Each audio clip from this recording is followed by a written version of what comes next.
네, 한국교회 트렌드 2025 9번째 시간입니다. Saltless Church.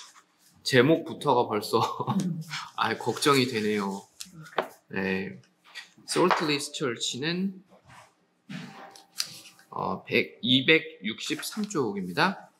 교회가 세상을 걱정하는 것이 아니라 세상이 교회를 걱정한다는 우스갯소리 같은 이야기가 자주 들린다. 이런 말이 나오는 이유 중 하나는 목회자를 포함한 성도와 교회를 둘러싸고 언론에 오르내리는 불미스러운 일들 때문일 것이다.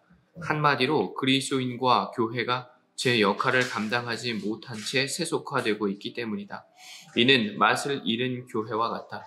한국 교회 일련의 세속화 현상은 심화되고 있으며 더 강화되고 있음을 부정하기 어렵다.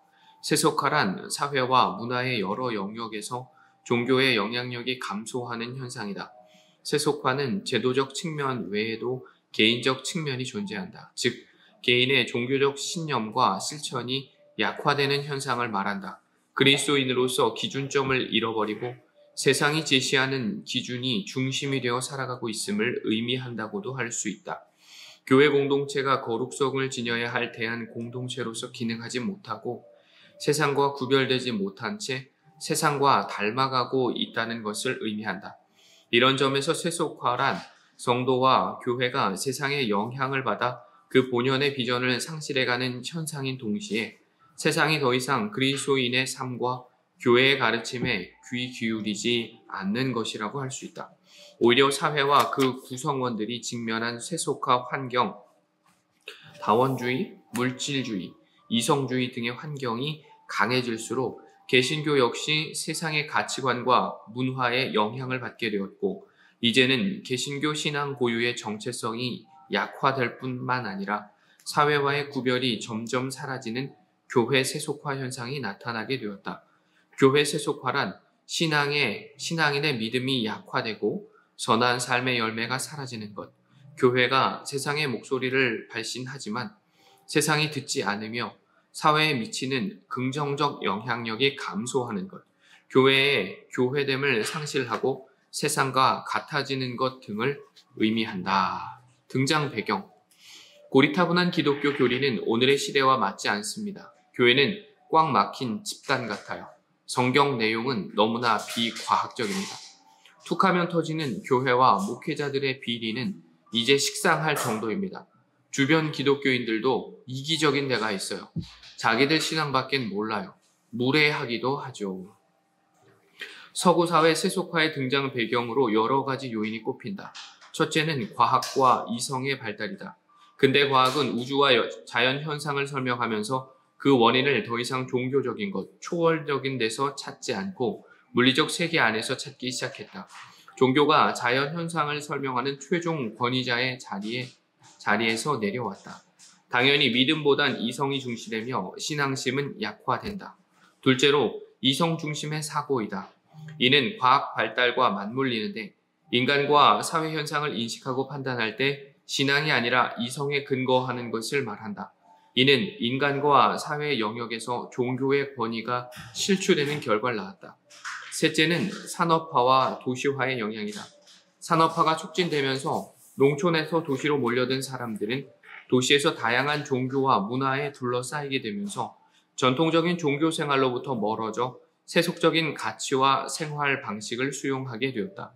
이 외에도 개신교 토대 위에서 발달한 서구 국가들이 정치가 종교로부터 분리되면서 종교의 사회적 정치적 영향력이 크게 위축되었으며 또한 근대 교육이 종교적 교리 교육에서 벗어나 과학과 세속적 내용을 중심으로 이루어지면서 새로운 세대들의 세속적 가치를 내면화하게 되었다. 그런데 이런 요인만으로는 한국 교회의 세속화를 설명하기 어렵다. 한국 교회의 세속화는 이런 요인 외에 한국적 상황에서 오는 요인이 있기 때문이다. 첫째로 경제적 발전과 중산층의 형성을 들 수 있다. 산업화 시기 농촌에서 도시로 온 사람들은 극심한 가난과 열악한 노동 환경에 시달리면서도 돈을 벌고 성공해야겠다는 절박감에 종교를 의지하기도 했다. 하지만 이들은 중산층이 되면서 삶의 여유가 생겼고 더 이상 종교의 필요성을 느끼지 않게 되었다. 둘째로 개인주의적 가치관 확산이다. 사람들은 공동체 속에서 공동체의 규범을 따르기보다는 개인의 자유와 권리를 추구하게 되었다. 이들은 계명 준수를 요구하고 개인보다는 공동체의 유익을 강조하는 교회로부터 멀어졌다.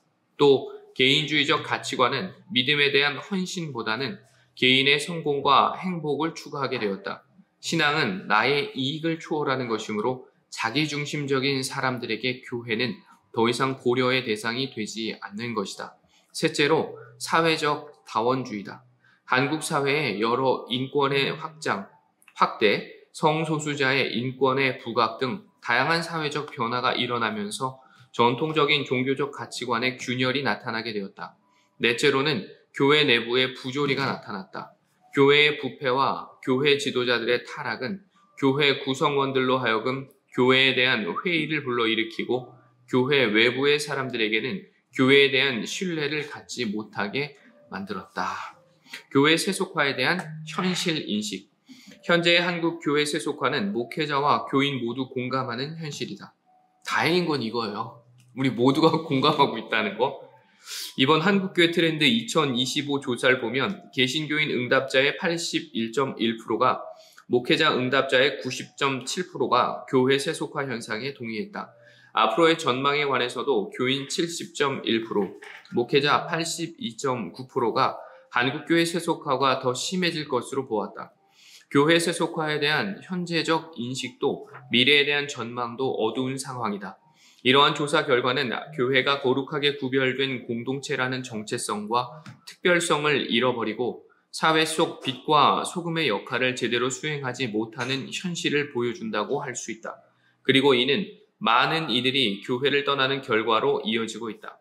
교회 이탈자가 늘어나는 이유에 관해 교인들은 교회 세속화를 1순위로 꼽았고 일반 국민 역시 무종교인의 확산 이유로 세속화의 심화를 첫 번째로 꼽았다. 즉, 교회의 세속화는 교회의 존재 가치를 흔들면서 교인들의 교회 이탈 현실, SBNR, 영적이지만 종교적이지 않은 가나안 성도의 증가 현상의 원인이 되고 있다. 교회가 그 교회됨을 잃어버리고 세속화의 물결에 휩쓸린다면 그 존재 이유는 사라질 수밖에 없다. 네, 만약에 교회가 정말 교회로 존재하지 않는다면 어떻게 보면 당연히 사라지는 게 맞죠. 네, 교회 세속화의 거시적 현상들. 첫 번째, 종교에 대한 무관심과 종교인 감소. 교회 세속화의 결과는 교세의 약화에서 단적으로 발견할 수 있다. 목회데이터 연구소 2023년 10월 우리나라 만 19세 이상 성인 남녀 5,000명을 조사한 결과에 따르면 우리나라 종교인의 비율이 2022년 기준 37.1%였다.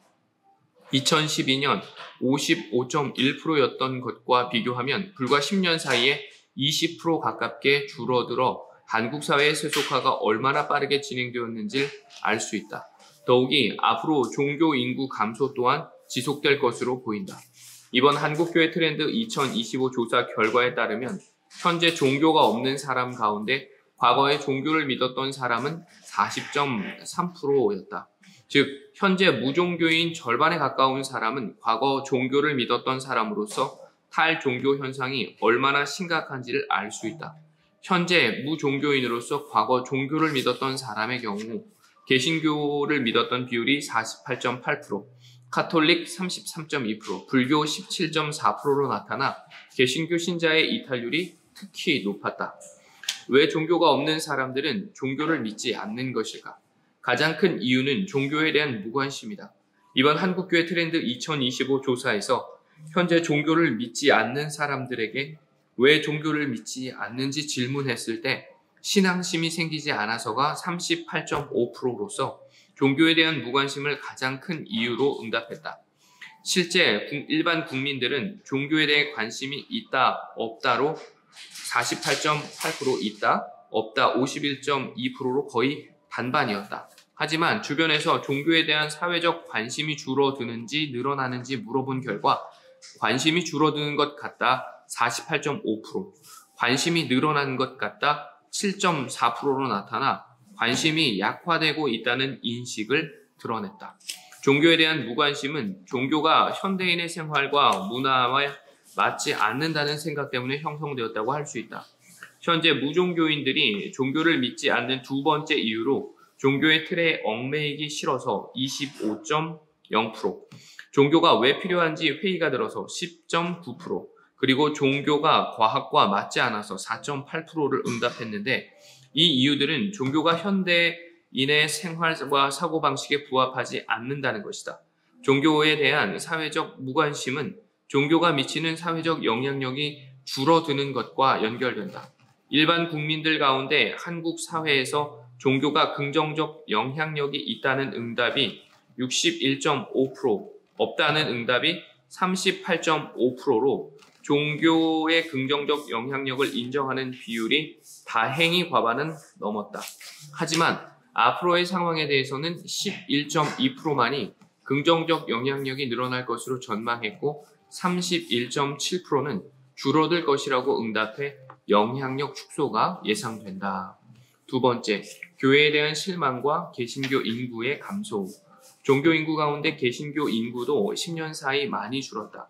한국 기독교 목회자 협의회의 추적 조사 결과를 살펴보면 만 19세 이상 우리나라 인구 가운데 개신교 인구는 2012년 22.5%를 정점으로 점차 감소해 2023년에는 16.6%를 기록했다.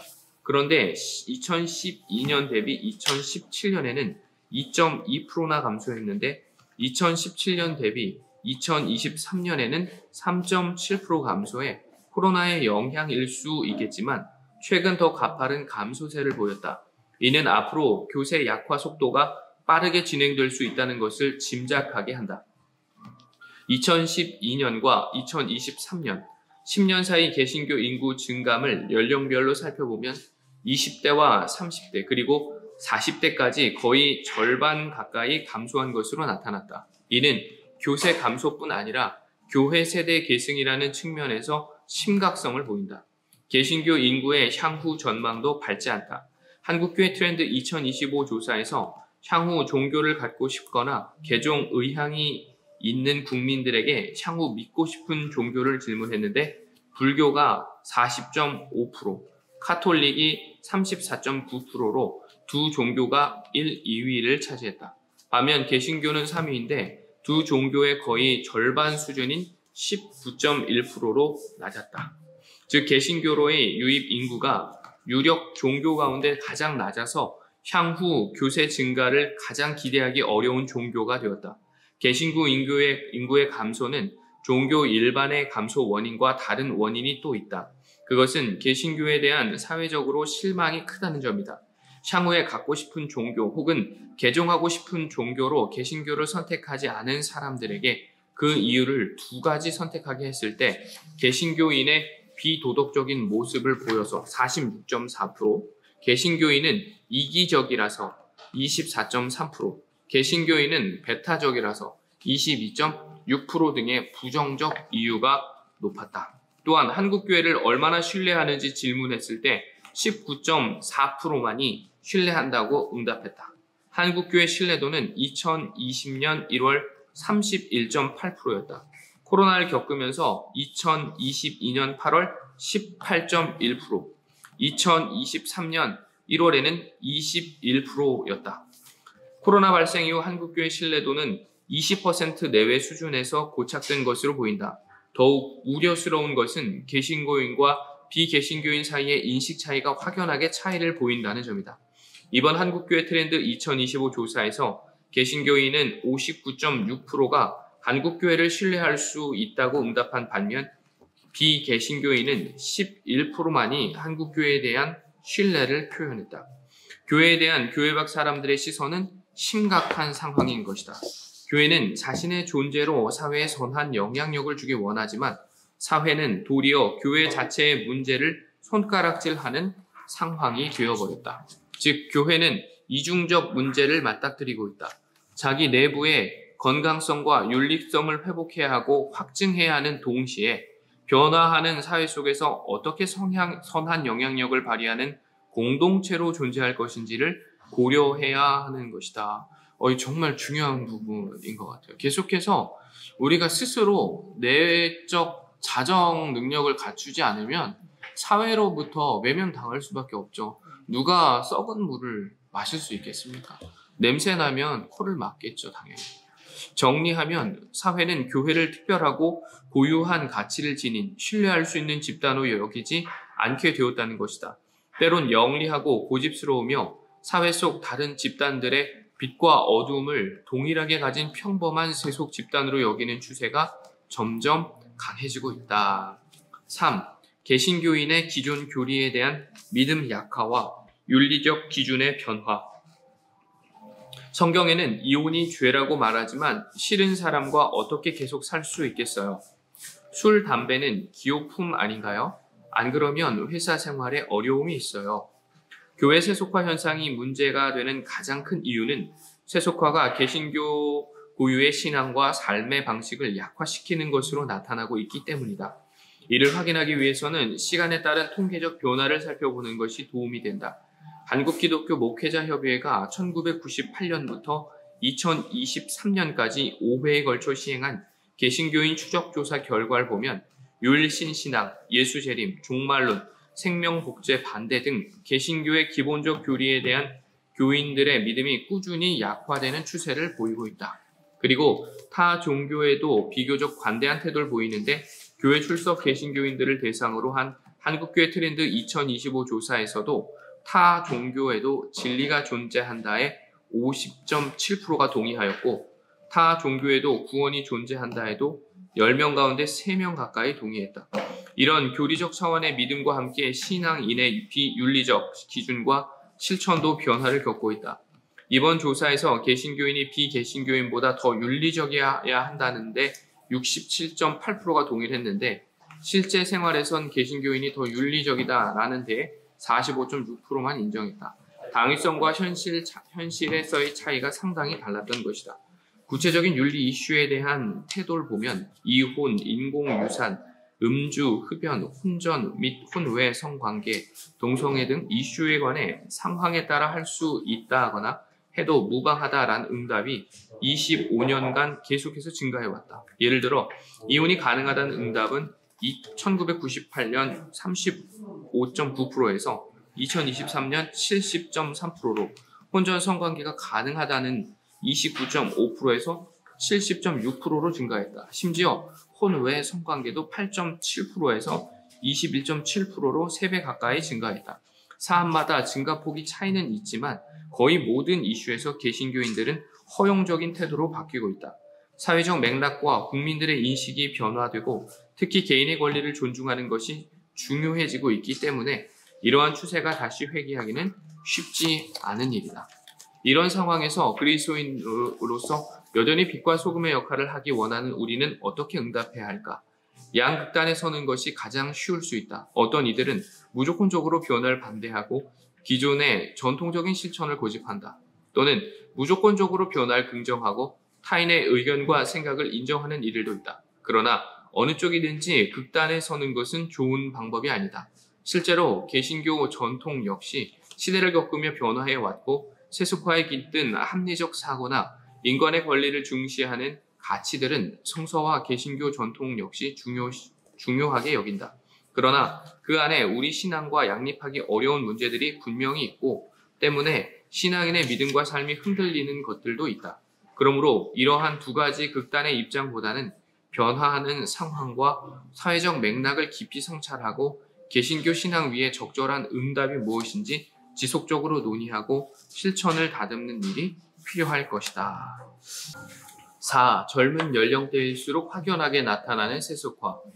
교회 어른들은 너무 율법주의가 강한 것 같습니다. 주일 성술 잘하고 술, 담배만 안 하면 신앙이 좋은 걸까요? 요즘 교회 젊은이들은 너무 자유로운 것 같아요. 술, 담배는 다 하는 것 같고 문신한 청년도 눈에 띕니다. 과연 신앙이 있는 사람인지 모르겠어요. 위에서 살펴본 교회 세속화 현상은 특히 젊은 연령대에서 두드러지게 나타난다. 천국과 지옥, 종교적 기적 등 전통 교리에 대한 동의는 19세에서 29세 집단에서 확연하게 낮은 비율을 보이고 있다. 인공유산, 혼전 및 혼외 성관계, 뇌물, 동성애 등 현대의 사회 문제에 대한 윤리의식은 사람별로 차이가 있으나 대체로 젊은 연령대에서 기준이 엄격함이 완화되는 것으로 나타난다. 특히 20대와 60대는 응답 결과의 차이가 확연하게 나타나는데 이는 두 집단 모두가 신앙을 가지고 있지만 서로의 신앙을 이해하기 어렵게 만들고 때로는 서로의 신앙을 평가절하하는 원인이 되기도 한다. 20대는 60대의 신앙을 합리적이지 못하다고 느낄 수 있고 60대는 20대를 신앙심이 부족한 이들로 여길 수 있다. 단순히 교회 세속화, 신앙 세속화라는 측면에서만 보자면 장년 세대는 젊은 연령대의 신앙에 문제를 제기할 수도 있다. 그러나 변화하는 사회의 흐름과 그것을 가장 최전선에서 몸으로 맞닥뜨리며 그 속에서 살아가는 젊은 세대의 현실을 고려할 때 이들의 신앙을 단순히 세속화된 신앙으로만 여기는 방식은 적절한 방식으로 보이지 않는다. 도리어 이렇게 세속화된 사회 속에서 어떠한 방식으로 신앙적 고민을 해결해 나가고 그리스도인으로서 어떻게 살아갈 것인가에 대한 건설적인 대화와 신학적 재현과 도움이 더 필요하다. 이런 측면에서 교회 내 젊은 세대의 존재는 교회 전체의 희망이다. 특히 세속화라는 국면에서는 더더욱 그렇다고 볼 수가 있다. 통계에서 나타나듯 젊은 세대는 가장 세속화된 사회에서 태어나 인본주의적 가치와 합리주의적 사고의 틀 위에서 살아났다. 이들은 세속화된 사고 속에서 신앙인으로 살아간다는 것이 무엇인지, 다시 말해 개신교 고유의 전통과 윤리적 기준을 가지고 세속화된 사회를 살아낸다는 것이 무엇인지를 고민하고 체득하지 않으면 신앙을 지켜낼 수 없는 세대이기도 하다. 교회 공동체는 이런 젊은 세대들의 고민에 동참하면서 그들이 처한 삶의 자리에서 신앙의 열매를 맺을 수 있도록 도와줘야 한다. 이러한 현실의 열매가 있어야만 세속화된 사회 속에서도 정체성을 지킬 수 있고 선한 영향력을 발휘할 수 있는 건설적인 미래 성도와 교회의 밑그림을 그려갈 수 있을 것이다. 한국교회 세속화에 관한 교회의 대응, 더 깊이 들여다볼 점들. 한국교회 세속화에 대한 문제 제기는 20년이 넘는 기간 동안 계속되어 왔다. 처음에는 양적 성장과 번영에만 초점을 맞추고 기업과 같이 운영되는 교회의 방향성 혹은 건강하지 못한 기업 지배구조 방식을 반영한 교회의 거버넌스에 대한 비판으로 시작되었다. 그 후에는 더욱더 교회와 사회 간의 경계가 허물어지고 사회의 여러 세속적 문화적 가치들이 교회 안으로 유입되면서 이러한 현상에 대한 총체적인 성찰을 위해 교회 세속화를 말하기 시작했다. 논의가 오래된 만큼 다양한 대응책들도 제시되었는데 그 핵심은 결국 교회와 신앙의 본질적 가치를 회복하고 신앙과 삶의 일치를 시키는 데 집중되었다. 20년이 넘는 논의의 결과가 어떠한가? 조사 결과로 볼 때 세속화에 대한 교회의 대응은 성공적이지 못했다. 목회자 89.6%가 한국교회의 세속화 대응은 효과적이지 못했다고 평가했다.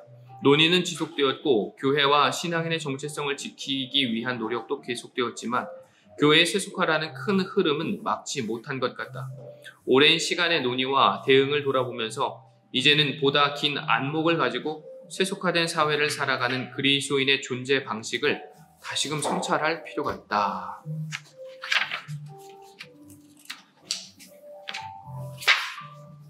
물질주의, 성공과 번영의 신앙을 넘어서 그 중에서도 물질주의와 성공 중심주의의 문제는 교회 세속화 논의를 시작하게 된 주요한 원인이었다. 그만큼 오래된 문제이지만 우리는 여전히 돈과 관련된 문제나 교회 사유화의 문제가 여러 교회에서 나타나는 것을 보고 있다. 이런 조사 결과에서 나타나듯이 대부분 교인들과 목회자들이 여전히 물질주의를 세속화의 가장 중요한 요인으로 본다는 것은 이에 대한 교회의 비판적 관점을 잘 보여주는 것이다. 이와 함께 개신교 신앙은 본질적으로 이를 넘어설 수 있고 넘어서야 한다는 믿음도 여기에 담겨 있다. 그러나 이를 잘 수행하지 못하고 세속화된 사회와 같은 목표를 추구함으로써 교회는 자신의 특별한 존재 가치를 잃어버리고 교회 밖 사회와 같은 존재로 세속화되고 있는 것이다. 물질주의를 넘어서기 위해서는 다양한 차원의 접근이 필요하다. 대부분의 교인들은 이미 물질주의가 문제이고 신앙은 이를 뛰어넘는 하나님, 생명, 사랑 등의 개신교 가치를 추구하는 것이라는 데 동의한다. 문제는 구체성과 실천에 있다. 신앙인의 삶과 교회 현장에서 그리고 사회 속에서 물질주의를 넘어설 수 있는 길을 구체적으로 고민하고 함께 찾아갈 수 있는 배움과 나눔의 공간들이 필요한 것이다. 개인의 삶에서 나눔을 실천하고 물질보단 신앙적 가치를 우선하는 길, 교회 공동체의 운영에 물질과 번영이 중심이 되지 않도록 하는 길들을 함께 모색하고 만들어가야 한다. 사회적으로 물질주의를 넘어설 수 있는 길들을 나누고 이를 위한 운동을 해나가는 것도 꼭 필요하며 의미 있는 실천이 될 것이다. 실제로 몇 년 전 경북 포항 지역의 한 교회는 돈보다 생명입니다 라는 구호로 지역 사회 속에서 생명문화 캠페인을 벌이기도 했다. 이러한 교회의 캠페인은 이상적이기도 하지만 매우 필요한 일인데 우리 사회와 교회가 물질주의 영향을 받기에 더욱 그러하다고 할 수 있다. 여기에는 교회 자체가 물질주의를 넘어서는 방식으로 존재할 수 있어야 하며 이러한 교회의 존재 가치는 교회가 사회 속에서 신뢰도를 회복하는 데 도움이 될 것이다. 물질주의라는 것은 자본주의 사회의 근간을 이루고 있고 우리 삶의 방식에 자연스럽게 녹아있다. 돈이 가장 중요한 것이라고 국민 80%가 인식하고 있으며 돈만 있으면 안 되는 일이 없다는 인식도 88%나 된다. 심지어 돈이 인간을 평가하는 척도라고 인정할 정도로 돈은 우리 사회를 완전히 지배하고 있다고 해도 과언이 아니다. 돈이 우리를 사로잡고 있기 때문에 단순히 이에 대한 문제의식을 갖고 있는 것만으로는 극복하기 쉽지 않은 일이다. 이를 위해 보다 구체적으로 교회 공동체의 헌금 훈련 등을 더욱 확대할 필요가 있다. 하나님의 것을 하나님께 드리는 11조와 각종 헌금의 본질적 의미 외에도 물질주의를 극복하고 넘어설 수 있는 방식으로 물질과 재정을 다루는 훈련은 더욱 중요하리라 여겨진다. 아울러 진정으로 물질주의를 넘어서는 삶의 방식과 교회 공동체를 꿈꾼다면 새로운 방식의 개신교적 삶의 방식을 재현하고 실천할 수 있어야 한다. 한 예로 이 시대의 지배적 삶의 습관과 방식이 되어버린 물질주의적 소비 문화의 문제점을 인식하고 그리스도인으로서의 보여주어야 할 절제와 나눔의 삶을 영위할 수 있는 인식과 교육의 장을 마련해야 할 것이다. 둘째, 신앙과 과학의 대화를 모색하며 교회의 세속화에서 또 다른 이슈가 되는 것은 과학시대에서의 개신교의 신앙의 문제와 사회 속에서 개신교 윤리적 실천의 문제이다. 앞에서 말한 것처럼 이러한 세속적 사회에서의 세계관과 가치관의 문제는 개신교 신앙과 배치되는 것들도 있지만 도리어 개신교 신앙으로부터 파생된 것들도 많다. 그렇기에 개신교인의 삶의 방식과 가치관이 변화되는 것을 단순히 세속화라는 이름으로 묶어서 부정적으로만 보는 것은 적절하지 못하다. 사실 지난 20년간 이렇게 부정적 관점으로만 대응하는 방식이 주를 이루었을 뿐 진지하게 세속화된 사회의 변화에 대해 고민하고 성찰하며 대화를 시도하는 움직임이 그리 많지 않았다. 특히 이러한 세계관과 가치관의 변화는 앞서 언급한 것처럼 교회 내 연령대별로 두드러진 차이를 보인다. 20대 집단은 과학시대에서 태어나 그 교육을 충실히 이수해 합리적 사고가 익숙한 이들이다. 그렇기에 이들의 사고방식과 삶의 지향점을 존중하면서 과학시대 속에서 신앙인으로 산다는 것은 무엇인지를 함께 고민하고 교육하며 연구할 수 있는 모임과 공간을 많이 만들어낼 필요가 있다. 물론 현대 과학의 세계관에는 개신교 신앙으로 받아들이기 어려운 부분들도 있다. 과학이라는 이름으로 신앙의 영역을 침범하고 과학을 절대화하는 부분들이 적지 않게 발생한다. 그러나 그렇다고 해서 무조건적으로 배척하고 젊은 세대에게 친숙한 과학시대의 세계관을 모두 부정하기보다는 과학과 신앙의 건강한 대화를 모색할 수 있도록 하는 것이 무엇보다 필요할 것이다. 이 점에서 교회에서의 교회학교 교육과 청년 세대 그리고 더 나아가 장년 세대 교육의 변화가 필요하다. 신앙과 과학의 바람직한 관계를 배우고 이해할 수 있도록 돕는 것이 중요하다. 세 번째, 교회에 대한 사회의 기대, 영적이고 정신적인 가치를 제공해야. 현대사회에서 SBNR, 영적이지만 종교적이지 않은 그룹이 늘어난다는 것은 이미 서구의 세속화 논의에서 시작되고 밝혀진 내용들이다. 영적이고 정신적인 것들을 추구하지만 제도 종교에 대해 염증을 느낀 사람들이 제도 종교나 교회 밖 공간에서 다른 방식의 영적인 경험을 만들어가는 것을 말한다. 어떤 이들은 우리나라의 가나안 성도를 이러한 SBNR의 한 형태로 보기도 한다. SBNR과 가나안 성도가 늘어나고 종교에 대한 사람들의 기대가 점점 작아지고 있지만 그렇다고 해서 종교가 고유의 영적인 역할과 궁극적 가치의 원천으로서의 역할을 포기할 수는 없다. 이번 조사에서 개신교인은 교인이 교회를 떠나는 이유로 교회 밖 영적 욕구 충족 가능성을 매우 높게 보았다. 교회가 고유의 영적인 역할을 충족하지 못한다는 것이다. 그러나 일반 국민은 이러한 종교 밖 영적 욕구 충족 가능성을 종교 이탈의 큰 이유로 보지 않았다. 즉, 종교가 영적 차원의 역할을 더 이상 못하기 때문에 무종교인이 늘어나는 것이 아니라 도리어 사회와 같은 방식으로 살아가고 때로는 사회보다 못한 모습을 보이는 일부 종교와 종교인들의 모습 때문에 사람들이 종교를 떠나는 것으로 본 것이다. 다르게 이해하면 아직 일반 국민들은 영적인 차원에서의 종교의 역할을 여전히 인정하고 기대하는 것으로 볼 수 있다.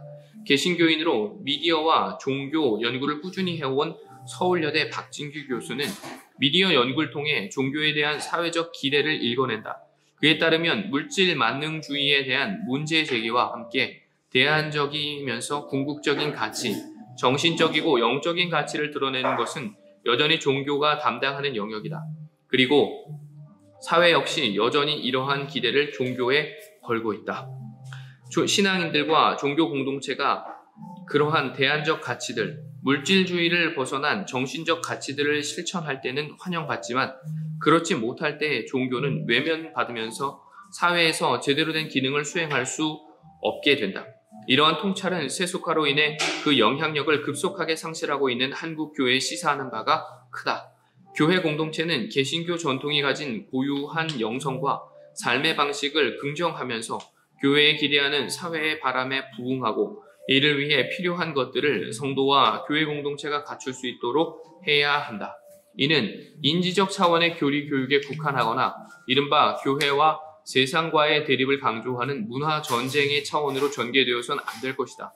바쁜 삶의 패턴 속에서도 잠시 멈추어 내 삶의 방식과 교회 공동체의 방향성을 하나님 앞에 성찰하고 만들어가는 것, 물질주의와 양적 성장에 대한 강박에서 벗어나 우리가 믿는 궁극적 가치를 위해 우리 삶과 우리 공동체의 모습을 건강하게 형성해가는 것을 의미한다. 최근 몇 년 동안 개신교 안에서도 이러한 삶의 영성에 대한 관심이 뜨거워져 수많은 책과 훈련 방법이 소개되었다. 이러한 영성 생활에 대한 관심에서 제시되고 있는 대안은 성경과 복음이 말하고 있는 영적 가치에 대한 강조다. 그리고 궁극적으로 우리의 신앙이 하나님에 대한 충성과 헌신으로 단순해지고 물질에 대한 집착에서 벗어남으로써 성도와 교회 공동체가 다시금 사회 속에서 영적인 가치의 원천으로 세속화된 사회를 넘어서는 대안 공동체로 세워지는 것이다. 영성 훈련을 통해 세속화를 극복할 수 있는 방식을 찾아야 할 것이다. 자, 네 번째, 공공성을 실천하는 교회. 마지막으로 신앙의 세속화를 넘어서는 길은 교회가 사적 공동체로 기능하는 것이 아니라 공적인 교회됨을 실천하는 데서 가능할 것이다. 오늘날 세속화된 사회에서도 종교의 재소환을 경험하고 있는 서구 사회에서 볼 수 있는 것은 종교가 현대인들에게 일종의 자아 정체성 형성을 위한 토대를 제공해주고 있다는 것이다. 이것은 삶의 방향성에 대한 초월적 감각을 제공한다는 말이다. 종교가 초월적 감각을 제공한다는 것은 물질주의, 불안, 위험에 처한 이들에게 삶의 의미를 제시하는 것이며 이것은 찰스 테일러의 주장대로 정체성 혼란을 겪고 있는 이들에게 종교는 공동체에 근거한 삶의 방식을 제시하는 것을 의미한다. 그런 점에서 종교가 제공하는 초월적 감각은 궁극적으로 사회를 안정시키고 발전시키는 공적 차원의 역할을 하게 된다. 그러한 초월적 지평은 포스트 모던 사회에서 개인과 공동체가 상실해버린 좋은 삶과 좋은 공동체에 대한 비전을 회복하는 것이기도 하다. 구체적으로 이것은 종교가 제공하는 것이 개인적 차원의 영혼 구원에만 매몰되지 않아야 함을 의미한다. 달리 표현하면 일종의 공공성을 실천하는 공적 교회됨의 기획이어야 한다. 이미 세속화와 관련한 서구 사회에 대한 연구에서 밝혀졌듯이 교회 공동체가 자신만을 위한 공동체로 머무는 것이 아니라 소외된 이들, 자신의 목소리를 제대로 내지 못하는 이들의 목소리가 되어주고 지역 사회를 위한 대한 공동체로 기능할 때 교회 공동체는 사람들로 다시 하여금 세상과 다르다는 인식을 강화시키면서 교회 공동체의 재부흥을 가능하게 할 것이다. 결과적으로 교회가 공적인 교회로서 지역과 공동체를 위해 헌신하고 선을 실천함으로써 이기적 공동체가 아닌 이타적 공동체로서 사회에 자리매김하게 될 것이고 현대인들이 세속화 시대 속에서 다시 주목하게 되는 신앙 공동체로 여겨지게 될 것이다. 트렌드 전망 및 시사점 결론입니다. 세속에서 하나님 나라를 이루어가는 교회. 성도와 교회는 기본적으로 선교적 공동체다. 세상 속에서 하나님의 뜻을 드러내고 이 땅 위에 하나님의 나라를 구현하기 위해 부름받은 존재이다. 이를 현재의 세속화 맥락에서 구체적으로 생각해 본다면 교회는 경계에 서는 공동체 또는 세상과 하나님 나라 사이에 살아가는 공동체라고 할 수 있을 것이다. 모든 교인들은 교회 안에서만 살아갈 수 없으며 세속화된 사회를 살아가면서 그 안에서 수많은 관계성을 형성하고 영향을 주고받으며 살아간다. 결국 교회와 그리스도인은 필연적으로 개신교 전통과 세속화된 사회라는 삶의 공간을 살아가기 마련이다. 그래서 개신교인의 삶은 단순히 살아진다기보다는 살아내는 것이며 수많은 고민과 선택으로 채워지게 된다. 이러한 상황은 신앙과 한국교회가 직면한 실존적 현실이며 더욱 강화될 수밖에 없는 미래이다. 이러한 상황 속에서 경계에 선다는 것, 사이에서 살아간다는 것은 양쪽 모두에서 하나님의 뜻을 이루며 존재해야만 하는 그리스도인의 필연적 사명이라고 할 수 있다. 결국은 신앙의 가치를 가지고 세상을 살아가는 것, 세속의 가치에 함몰되지 않으면서 겸손한 태도로 소통하며 기독 신앙에 대한 굳은 심지와 견고한 믿음으로 세상 속에서 하나님 나라를 이루어가며 사는 여정이야말로 오늘의 그리스도인들이 실천해야 할 과제라고 할 수 있을 것이다. 세속화 현상은 엄연한 현실이며 신앙과 교회의 위기이지만 현대사회를 살아가는 신앙인과 교회 공동체가 필연적으로 처하게 될 조건으로 받아들여야 한다. 동시에 세상과 소통이 가능하면서도 세속화를 극복 가능하게 하는 탈세속적 그리스도인과 실천적 교회 공동체를 모색해야 할 것이다. 개혁된 교회는 계속 개혁되어야 한다. 개혁교회의 정신처럼 하나님에 의해 창조된 교회 공동체는 세속화된 오늘의 세상 속에서도 그 본질적 정체성을 상실하지 않으면서 새롭게 만들어져야 할 것이다. 네, 오늘 솔트리스 처치에 대해서 같이 이야기해봤는데 혹시 장로님 좀 마음에 와닿는 부분 있으세요?